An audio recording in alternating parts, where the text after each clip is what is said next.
Okay, welcome to this video where we'll be looking at the IELTS reading exam. We'll be looking at the main points of the exam. There is another video called the FAQs, or frequently asked questions, later on where I'll be looking at more specific details about the exam and questions that people often ask relating to the exam. But we're going to look at the main details here. So let's start with who. Who is it for? The IELTS reading exam is different for students. Some of them who are taking the academic exam will be wanting to go to university or college for study purposes. Others are doing the general training exam, and that's for people who want to immigrate to an English-speaking country or for job reasons. Academic can also be sometimes for job reasons as well. Okay, so you should know exactly what exam you want to, or what exam you need to do before you even start studying, because the type of exam is different. Okay, let's have a look at how long. So the reading exam takes 1 hour, and it's different to the listening exam in that you are not given any extra time at the end of the exam to transfer your answers on to the answer sheet. And I'm going to show you what the answer sheet looks like in a moment. But most people, what they tend to do is write all the answers on the question paper itself, and then the last 10 minutes or so, 5 minutes, move them over. But please do not forget to do that, because if you end up running out of time and you've got perfectly correct answers on the question paper but forgot to transfer it to your answer sheet, well, you'll be feeling very sorry for yourself. So what I would recommend then is to move your answers over per section. So each time you complete a section, move the answers over and then continue on to the next section. Okay, let's look at this one. What? The details of the exam. So the exam paper, yes, you can write all over it. It is yours to do whatever you like with. You can tear it, even if you don't make too much noise. You can do whatever you like to it. Okay. The answer sheet is an orange piece of paper. Well, it's printed with orange ink, and I'm going to give you an example of what it looks like in a second. And this is where you will be transferring your answers over onto. And remember, you need to do that within the hour that you're given. Okay, and you can use a erasable pen. It's a pen that you can rub out, or you can use a pencil if you want. If you do want to use a pencil, or if they will provide you with a pencil, please make sure you bring an eraser if you want to rub things out. They will not provide you with an eraser at your center. Okay, and the word count relating to the texts, the academic texts, there are between 750 and 900 words per text. However, the general training, it depends. Sometimes there's more, sometimes there's less. Certainly in the last text, so text number 3 is very similar to the academic. In that case, it will be around 9 or 850 words. But the first section 1 and section 2, it can vary. And here's an example of the IELTS answer sheet. So as I said, this is sort of an orange ink with a bit of black, and this is where you'll be writing in your name, your candidate number, the number for your native language that you speak, and then male or female, and you'll be marking whether it's an academic exam or a general training exam, and then you write in all your answers here. Don't write over here, don't write over here. That's for the markers or for officials to use. This is marked by a computer. You can see this is special code here on the left hand side. This is for a computer to be able to align the piece of paper to the computer scanning device, and that is the reason why you need to write clearly, because it's basically being marked digitally, and there's not really a human looking at it. The only time a human might look at it is if your writing is so bad that the computer can't understand what you've written. So it's always better just to do it properly, write it properly, and then you will get your result a lot quicker at the end of the exam. Not right at the end, it's about 2 weeks later. Okay. Now, just talking about the 3 sections, the number of texts, and sorry, I just forgot. Oh yes, how many?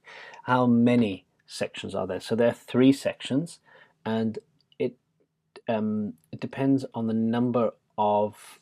Sorry, it depends on which exam you're doing in terms of the number of texts. In the academic, it's always 3. In the general training, it can be up to 6 different texts. Okay. So the section 1 is always the easier texts, both general and academic. Section 2, it gets a bit more difficult, and then by the time you get to section 3, it is academic. And section 3 is academic both in the general training as well as the academic exam itself. Okay.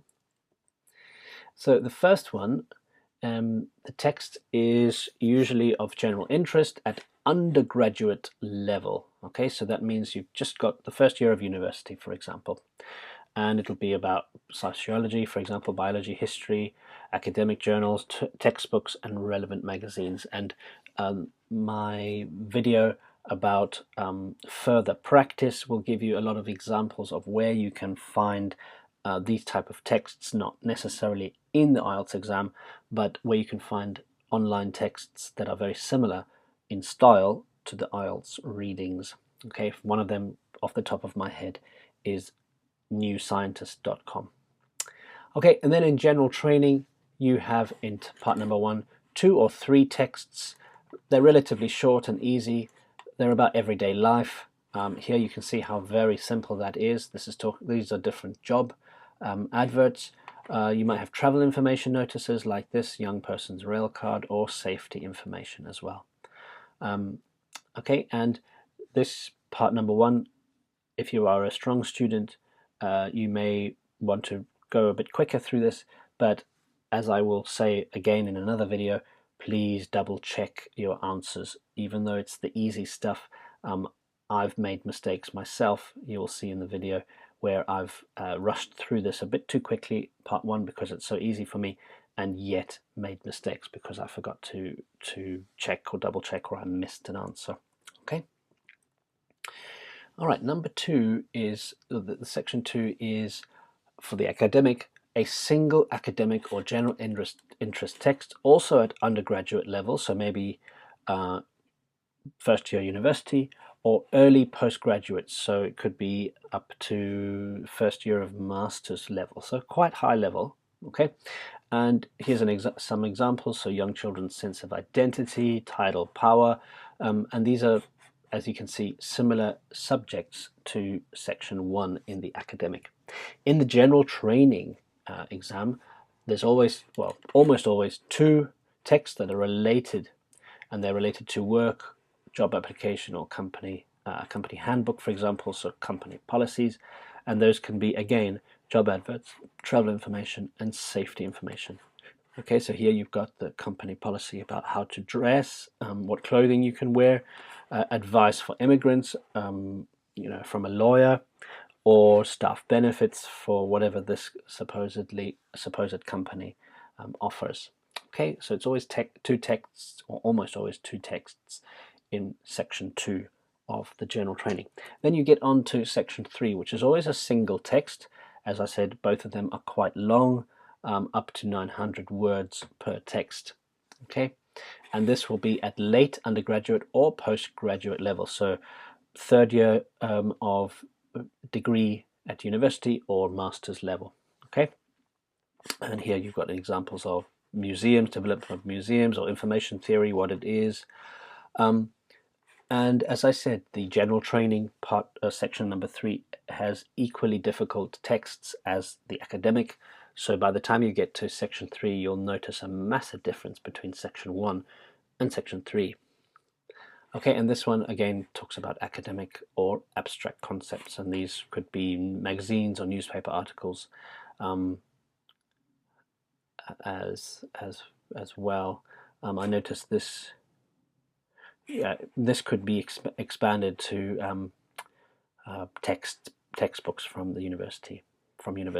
Okay, so Out of the Ashes, for example, talking about what happened to a particular building, and what's this? People who finally be able to fly long distances without a plane. Okay, something about some technology.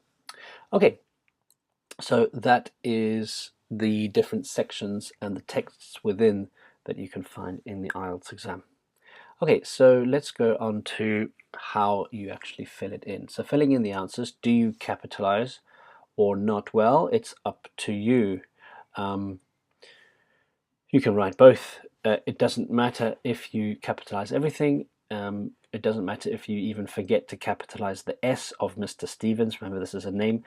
In the writing, it would make a difference. In this exam, it doesn't make a difference if you capitalize or not.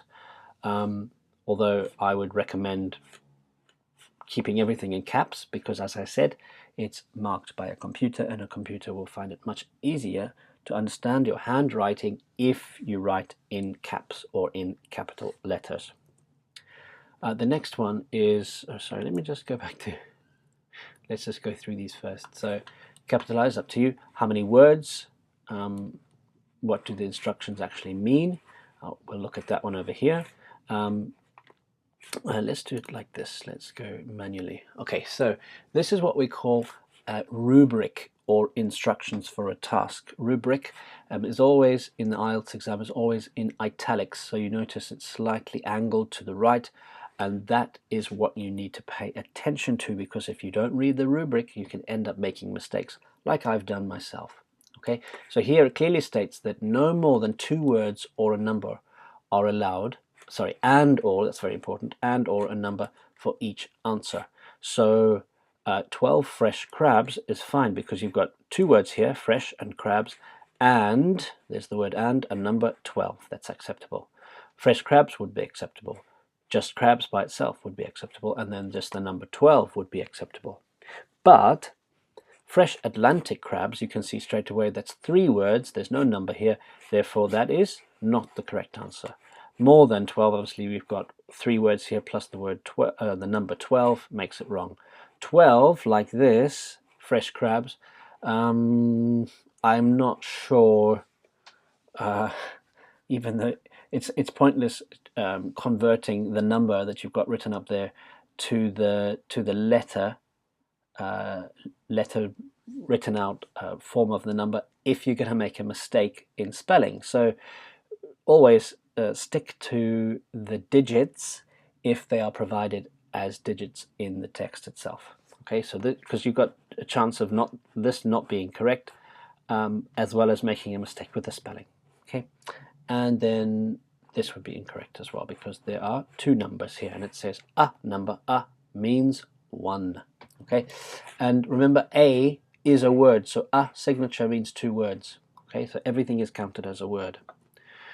Right, let's go back here. So including grammar words, when are they required? Now, when I say grammar words, I mean words like a or the or prepositions sometimes. So let's have a look at what we say here. Okay, so articles, prepositions, for example, are they important? Well, it depends on what the question is. Is it a note or a table or a form, as opposed to is it part of a full sentence? Now, how are you going to tell whether it's a full sentence or if it's just a table, form, or note? So let's have a look at this. It says write in 1 word only for each answer. So this study of local libraries, possible questions, is a note-taking task. You can see there's the bullet point, and there is no full stop over here. That means you don't need to put the or a. In fact, you shouldn't, because it says only 1 word anyway. Okay, but you can see straight away that there are no full stops at the end of these sentences. You've got bullet points, so you can just put in the word without thinking about the grammar. A bit like in newspaper writing, you'll find that in English newspapers, when they write the title or the headline of an article, they will drop the grammar words. They won't write in the grammar words like the and a, because, well, it saves space. Okay, so think the same way when you get this type of text. Again, with this, where you've got a table, they'll have colons, place. That's not a full sentence at all. So therefore, you don't need to put the post office. You don't need to say the driver, especially if it says only one word. Post office, maybe 2 words it might be written here. In this case, you might write the driver, and that might be acceptable. They might have in the answer sheet at the back, it might have the in brackets, but you don't need to write that because it is a table. Okay, now what you do need to look for, let's use the easy one here first. You can see that there is a full stop. That means you will need to think about the grammar. You should ask the driver when to get off. It would be in the text itself, the word the would appear. You are not expected to overthink things and put in the word the unless it's really there in the text itself. So in the text itself, it would be written the driver, and you just take those 2 words and put them in here. Do not add words that are not there already. And the same thing applies here. The one thing you do need to be aware of is that there's a tiny space between the dots on the question paper and where it means that there should be a full stop. So you can hardly see the difference. So what you should be doing then is looking at other questions and seeing that they've got full stops, and so you'll know that this is also requiring an answer that is grammatically correct. Okay, so let's have a look at this one. What about spelling? Is it important? Well, the answer is yes. Spelling mistakes are not okay because there's no vocabulary or grammar exam in the IELTS. Okay, and so for that reason, everything is tested within the 4 skills: reading, writing, listening, and speaking. There are no grammar or vocabulary exams. And so if you make any mistakes in the listening or in the writing or in the reading, in terms of spelling, you would get certainly marks reduced in the writing, and you'll get 0 points in the reading and the listening if you make even a single spelling error. Okay, basically that's what I said. So a spelling mistake means 0 points. Just a point to make is that hyphens are part of spelling or punctuation. So alternatives is the noun, and sugar-free is functioning as a single adjective. So for that reason, we need to put in a hyphen between the 2 words because there's only one adjective here for the word alternatives. This doesn't often happen, but you would need to look out for that and not forget to write it in. If you see it in the text, don't forget to write in write in the hyphen. Okay, now let's move on to which. Okay, this is a common mistake that people make when you have a choice of answers A, B, C, D. This is actually taken from the listening exam. The listening exam only has 3 options, but in the reading there would be a D here. But this is a common mistake. If the answers are very short, sometimes because you're rushing too quickly, when you transfer your answers over to the answer sheet, you might write in the word partner, which would be incorrect because you're supposed to be looking at the letters A, B, C, and D. Okay, and that would be obviously the correct answer. So just be aware that this can happen sometimes, and especially if you've got short answers like this, single words, always put in the letter, not the word itself. Okay, and what are the question types? Now, obviously this course will be looking at each question type in detail, and so I won't spend too much time on this, but you can see how many different question types there are. We start with the ones that are the most common, so matching headings, with the ones that are least common, like matching sentence headings. Okay, or actually, sorry, this is taken from the general training type of exam, so general training at the bottom here. But as I said, we'll be looking at these in a lot more detail in the course itself.